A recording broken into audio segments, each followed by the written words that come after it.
CES 2026 was insane. I saw a lot of cool tech from smart pets and some weird stuff, and most of it was forgettable. In this video, I'm showing you 5 of the coolest products I saw at CES. Robots, flying cars, and tech that feels like it's from the future, not just marketing slides. Each one gets crazier as we go, and the last one is the coolest thing I saw, hands down. And it's something I didn't expect to like this much. So let's start with number 1. One of the coolest things I saw at CES was this robot from LG. It's called Cloyd, and this isn't just a cute robot rolling around. It's basically LG's idea of a robot that actually helps around the house. It's kind of similar to that humanoid robot Neo, I believe. As you can see, it has arms and hands, like real hands, and it moves around on wheels. The idea is that it can do stuff like load the washing machine, move things from the fridge, or help with simple chores by talking to your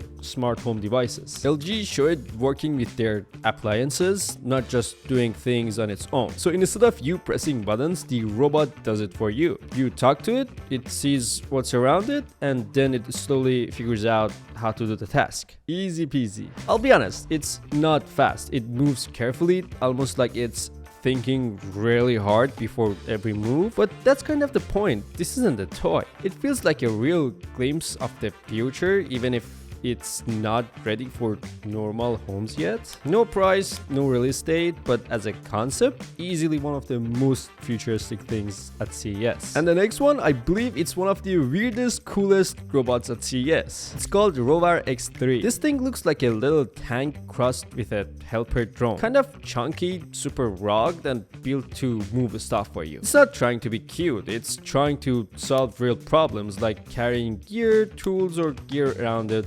workspace or home. It has tracks instead of wheels, so it handled weird floors and obstacles way better than most robots I saw. You could basically put the stuff on its flat top platform and send it off. No babysitting. And it was very simple to control it. You can drive it around with a controller or let it follow you or a path. It was perfect until at the end when it saw me. It got nervous like my ex and fell on its face. Then it didn't work. I'm sure you could just restart it and it'll work perfectly, but that's what I saw.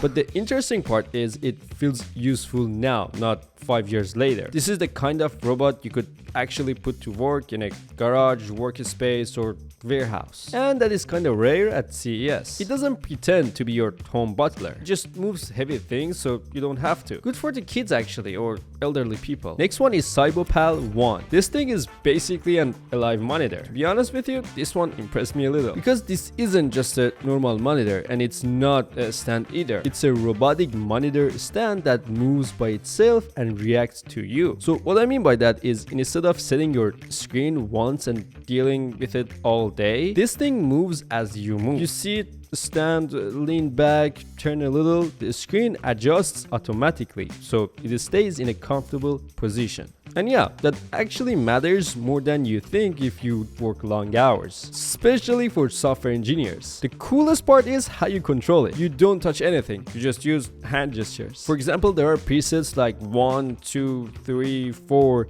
and as you show this to the camera, there are actually 2 cameras.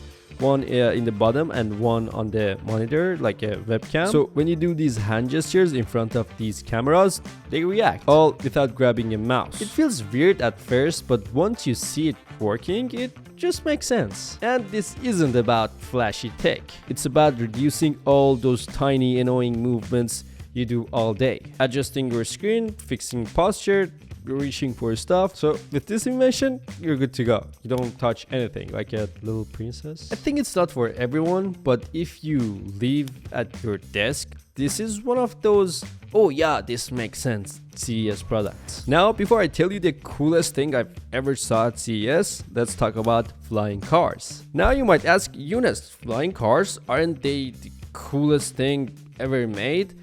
Well, they are, but not at the moment, especially with all of the laws that you're not able to drive it yet, like everywhere in city like New York City. Maybe one day, but considering this alone, we shouldn't put this the coolest product ever made. Because let me be honest with you, I saw some stuff that I barely sleep at night. While I was at CES, I only could see two flying cars. One from Emotive Mobility and the other one was Sambo Motors. Both felt way more real than I expected. I mean, these aren't cars you drive down the highway and suddenly take off. They are more like electric aircraft designed for short city trips. Vertical takeoff, quiet motors, and very clean designs. I did a little inspection for a good minute or two each, and what stood out is how serious they were about safety and control. Everything is automated, stabilized, and clearly built around the idea that normal people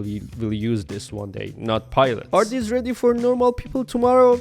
No. As I said, airspace rules alone will take forever. But this is way past concept art. These things exist, they fly, and companies are clearly racing to be the first when cities finally allow. So flying cars aren't a joke anymore. They are just waiting on laws to catch up. I just sold my car, maybe I should get one. And finally, the product that stood out the most and had everyone's jaw dropped was this laptop. It's actually a rollable laptop by Lenovo that expands. Isn't that cool? I mean, everything looks normal until the screen physically grows. You basically press a button and the display rolls out from the side, giving you more horizontal screen space. It's not like those foldable phones that there's a hinge like in the middle of the screen. Not a fold, not a second screen, it's the same screen, just wider. I mean, it's perfect for editing videos, like there's a timeline, you can see everything, or coding and maybe video games. I don't know, everything horizontal. What I liked is that Lenovo didn't overcomplicate it. When it's rolled in, it feels like a normal laptop, and when it's rolled out, it feels like you suddenly plug in an external monitor without actually carrying one. Tell me that's not cool. Plus, the motion was smooth, not gimmicky, and it didn't feel cheap or fragile. This is one of those ideas where you immediately go, yeah, I actually use this. Out of all the futuristic stuff at CES, this is the one that feels closest to real everyday use. Not a concept for 2035, more like a glimpse of what laptops might actually look like soon. That's pretty much it. Let me know which one is your favorite. As you know, the last one was my favorite, but let me know in the comments.